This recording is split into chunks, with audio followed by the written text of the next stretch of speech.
সম্পদের মোহ। সম্পদের মোহ মানুষের জন্মগত। সম্পদের প্রতি মানুষের মোহ থাকা খুবই স্বাভাবিক। কেননা সুখস্বাচ্ছন্দ্যে জীবন যাপনের জন্য সম্পদের প্রয়োজনীয়তা অনস্বীকার্য। আবার সম্পদের অত্যধিক মোহ মানুষের জন্য চরম দুর্ভোগ ও অশান্তির কারণও বটে। সম্পদের মোহ মানুষকে ধ্বংসের চোরাগলিতে নিয়ে যায়।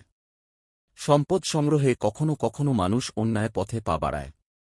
মানুষের সম্পদ প্রাপ্তির আকাঙ্ক্ষার কোনো সীমা পরিসীমা নেই। সে যতই পায় ততই চায়। ক্ষুধা নিবারণের পর অতি লোভনীয় খাবার গ্রহণে মানুষের অনিচ্ছা প্রকাশ পেতে পারে। কিন্তু যদি কোন মানুষের সামনে অগণিত সম্পদ রেখে দিয়ে বলা হয়, এ থেকে তোমার প্রয়োজন মতো গ্রহণ কর, তাহলে দেখা যাবে সে তখন তার বহন ক্ষমতার অতিরিক্ত সম্পদ আগলে নিয়ে বসে রয়েছে। এক বাদশাহ অফুরন্ত সম্পদের মালিক। তিনি তার সে সম্পদ একটি ঘরে সংগোপনে সংরক্ষিত রেখেছেন। মাঝে মাঝে সে সম্পদ দেখার জন্য একাকী তিনি সেখানে যান। সম্পদ দেখে তার চোখ জুড়িয়ে যায়, মনও ভরে যায়। তিনি সব ঠিকঠাক দেখে প্রশান্তি অনুভব করেন এবং মনে মনে বলেন, তিনি যদি একাধারে এ সম্পদ ব্যয় করেন তাহলে 20,000 বছরেও ফুরাবে না। তিনি মনে মনে এও আশা করেন, এ সম্পদ তাকে 20,000 বছর ধরে বাঁচিয়ে রাখতে সাহায্য করবে।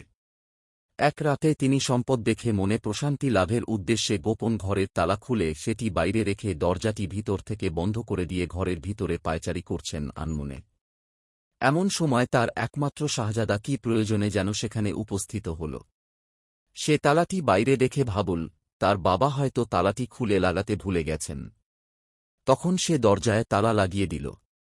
কিছুক্ষণ পর বাদশাহ বাইরে আসার জন্য দরজার কাছে এলেন, কিন্তু তিনি আর বের হতে পারলেন না। ঘরটি এমন গোপনীয় ও সুরক্ষিত যে ভিতর থেকে শত ডাকাডাকি করলেও কোন শব্দ বাইরে বের হয় না। তিনি বুঝতে পারলেন, এ ঘরেই তার মৃত্যু অবশ্যম্ভাবী। সম্পদ মানুষকে বাঁচায়, কিন্তু সরাসরি বাঁচায় না। ঘরে সম্পদের ছড়াছড়ি অথচ একটুও খাদ্য নেই। অনাহারে তাকে মরতে হল। এদিকে রাজবাড়িতে বাদশাহকে না পেয়ে স্ত্রীপুত্র মনে করল তিনি হয়তো কোথাও গিয়েছেন। তারা সম্ভাব্য স্থানসমূহে খোঁজাখুঁজি করল, কিন্তু কোথাও তাকে পাওয়া গেল না। রাজকার্য পরিচালনা করতে মন্ত্রীবর্গ শাহজাদাকে রাজমুকুট পরিয়ে সসম্মানে সিংহাসনে বসালেন। রাজকার্য পরিচালনা করতে সম্পদের প্রয়োজন দেখা দিল। বাদশাহ নিখোঁজ হওয়ার পর বেশ কিছুদিন কেটে গেছে। ধনভাণ্ডারের তালা খোলার সাথে সাথে এক বীভৎস গন্ধে চারিদিক ভরে গেল। দেখা গেল বাদশাহই স্বয়ং মরে পচে রয়েছেন। ধুলা ধূসরিত তার নিথরনিস্তব্ধ সার দেহ। শিক্ষা: মাত্রাতিরিক্ত সম্পদের নেশা মানুষকে বিবেকবোধহীন পশুতে পরিণত করে। ফলে সে হালাল হারাম বিবেচনা না করে শুধু দুহাতে সম্পদ উপার্জন করতে থাকে। অথচ সে চিন্তা করে না যে মৃত্যুবরণের সাথে সাথে সেই সম্পদ একটি মুহূর্তের জন্য তার কোন কাজে আসবে না।